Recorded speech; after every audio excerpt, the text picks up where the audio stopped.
Hello, everybody, and welcome to the check-in video. The first I guess technically the second check-in video for my 2023 resolution, which is to play all player cards.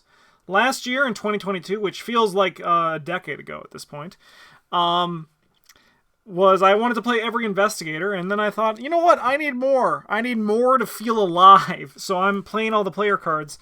And as I said I would do, I'm giving you check-ins to see how it's going. I don't know if check-ins are going to be every month. Like, if there's a month where I only make a little bit of progress, I probably won't do a check-in. But, yeah, my hope is to just do check-ins as, they're interesting and I make new discoveries and stuff like that. Let me go over the rules, the boring stuff before we get to the cards. So, my goal is simple. I want to play all the player cards, and this means I need to put all the assets into play, I need to play all events from my hand, and I need to commit each skill card to a test. So that's basically it. I need to do what the card wants to do at least once, right? That's kind of like the basic idea. A card counts as played, even if this only happens once, right? Like, I'm going to make exceptions where if it's like, if I play a weapon, for example, and never use the weapon, or like I play like the lab coat from Scarlet Keys, and I don't make any tests on any assets or like any secret cards for the rest of the game, then I'm also going to count that as not played. I want to give the card as good of a shot as I can to like see how it functions. That's like the base idea for this. And I have a few more boring rules that kind of like some asterisks and addendums. Events and assets do not count as played if they are committed to a test. Nice and simple. I need to actually put the asset into play and use it. I need to play the event and use it. Cards played in standalone mode count for progress. This is not me trying to basically weasel my way out of the challenge. It's because I also play this game in standalone mode quite a bit. Usually once every week I play some standalone gameplay. And it would be a little bit like disingenuous for me to not include 52-ish games of Arkham in the year against my goal.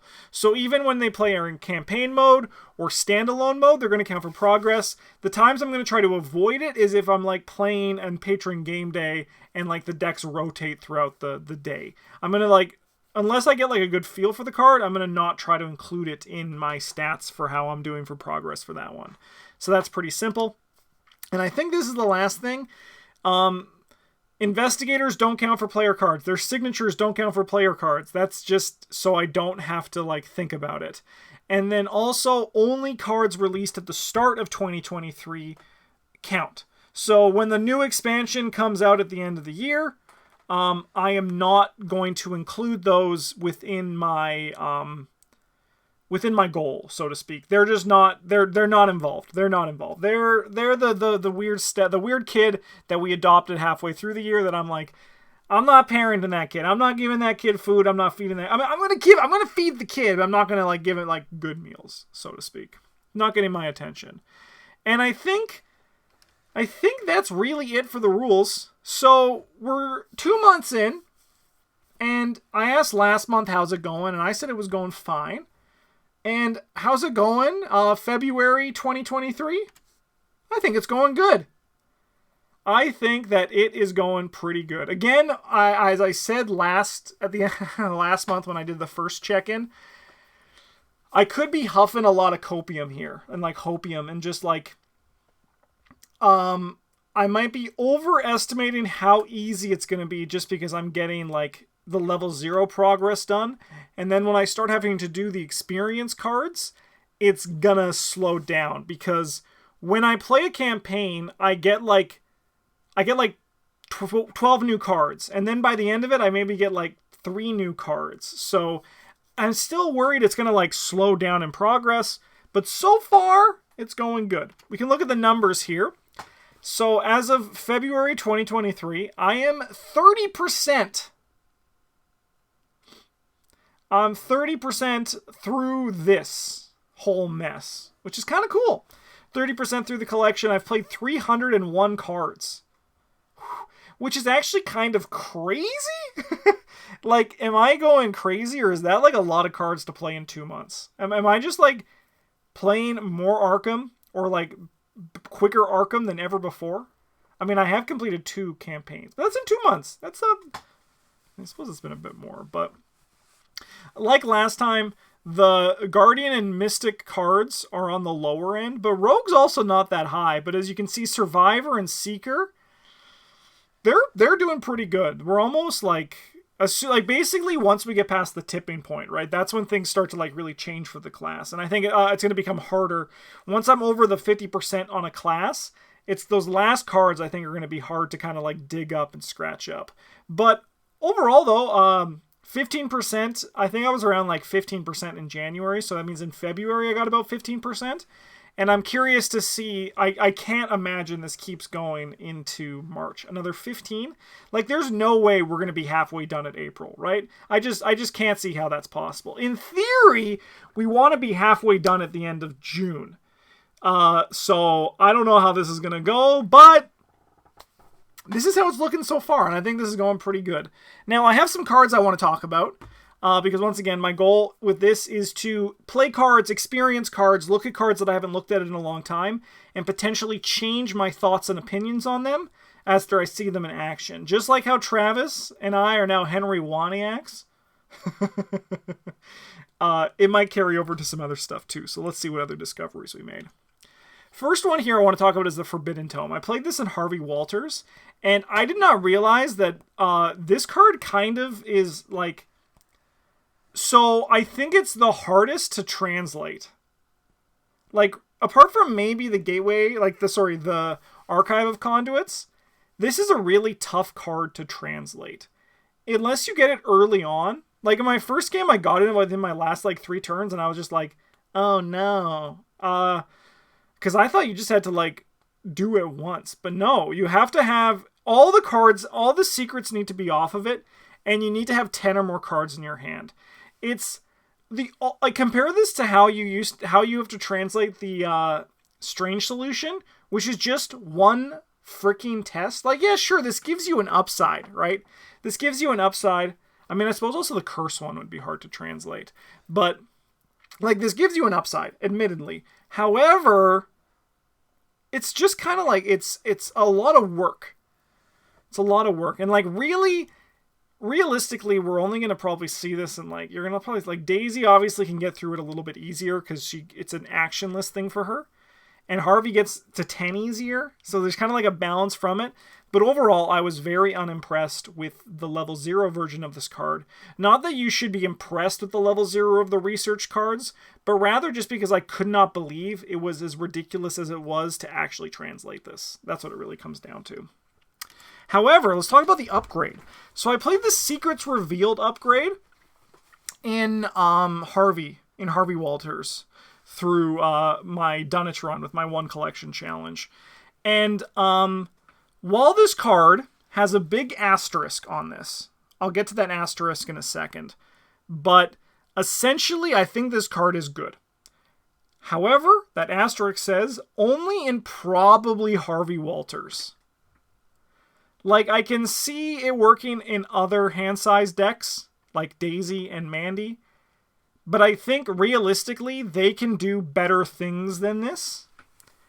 And Harvey Walters can take advantage of this because it kind of just gives him another payoff to his big hand. Because his ability is basically just draw cards, right? And this is like a payoff to it. Now, what made me think this card was good was a very simple line of text that I swear to God is new. I swear I stepped into some sort of Berenstein Bears Mandela effect thing where this card also moves you to a connecting location before you get to discover a clue. So that means if you have 12 cards in hand, this is an action to move and get a clue. And that's 2 actions for 1 action. That's really good. And I know people in the comments are going to tell me, Justin, no, it has always been like this. It hasn't. I promise you, I am in a new dimension, a new universe where it has changed. And honestly, it's a lot better than it was in that old universe. Card is good with an asterisk. Next one here is actually going to follow a very similar line of thinking, which is Dowsing Rod. Level 0. So, I imagine there's going to be some people who disagree with me on this. And those people, I think, like to just... they don't like to think when they play Arkham. They like to just, test things out, get clues, and then win. Dowsing Rod, I think, is being slept on by the Arkham community. I'm going to just say that right now. The first ability on it, the top ability, to move to a connecting location, is a very powerful effect. Just like how we had the Forbidden Tome in the new universe. Just as we have with frickin' Duke the Dog. It is a good effect. And this is actually also hilariously easy to remove the Doom from the bottom. With the bottom action. So really this card has... the only downside of this card is that it costs 4. Which is, admittedly probably 1 more than it should cost. I'm not going to pretend like this card is great by any means. But I do think that this card is actually quite efficient. And there are homes for this card. There's definitely better things you can do than it. I'm not here pretending that this card is fantastic and gonna break the game wide open when people play it more. But I do think that there are homes where this card will work better than cards that people are putting in instead of it. Is basically what it comes down to. I think that this card should be in more decks than it actually is in. That's what I feel in my heart. And it's just because of that move. It's a strong effect, and that's at level 0, and there's no limit to it. Yes, it has Doom, but this Doom is comically easy to get rid of. Because most of the time, the gameplay loop is pretty simple. It's move to a location, get the clues off that location, move to a location. This saves you one of those actions each time you want to move and do that. And okay, also I say with that, I think this does go down in value when you have more players. I think that is also very true. But I think in 2-player, this card is really good. It's very good. That top effect to move, it's very nice. And I think people undervalue that.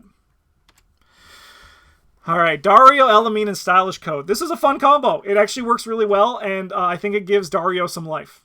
Yeah, sure, you have to draw them in the correct order, but your deck is going to be built around to take advantage of Stylish Code otherwise. But this basically turns Dario's action into an emergency cache. And that's what I'm going to say for this one. Yeah, just turning Dario's ability... Dario's ability is already, 2 resources for an action is already, not great, but fine when it's stapled on a body. But if it's 3 resources and it's just an emergency cache, that's money, quick money now. Try it out. It's a fun combo. Lantern. This card right here is so much better than I gave it credit for. And it's also shooting up in value because of this the Test at 0 archetype. Where this card now, with a flashlight or a gumption, can get your Shed a Light working. However, if you do not have that, you are still looking at really good value on this card, because it's essentially kind of like... This is going to sound crazy when I say this, okay? But this is essentially like a magnifying glass. What? Can Justin say that? I mean, magnifying glass is fast. It costs 1, which is huge. However, this is an endless -1. And then, for example, if you pair it with a magnifying glass for any red, yellow investigator or anyone who can splash the colors, you're essentially getting +2 to your test. And as we all know, less shroud is better, lower is better than high, more number.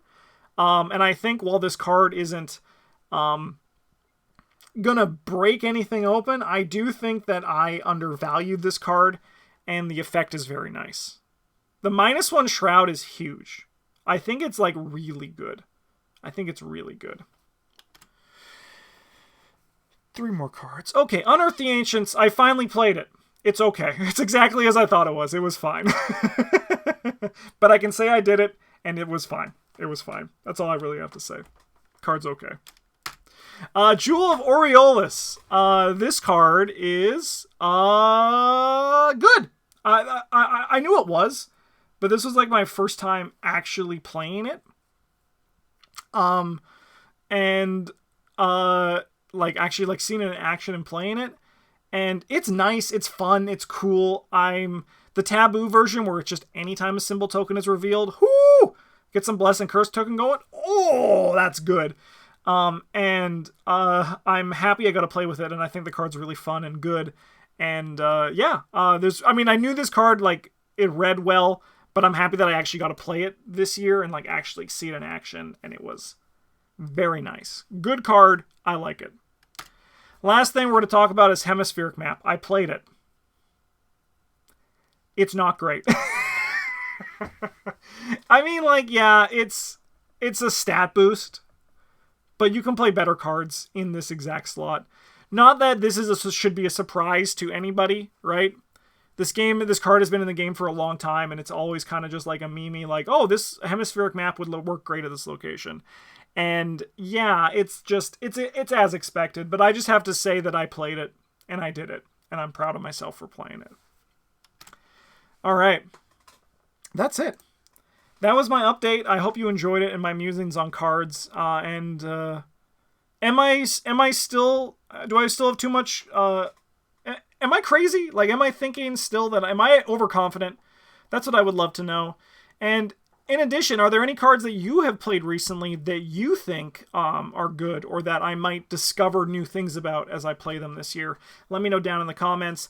But thank you so much for watching. Have a good one. And as always, a GG's.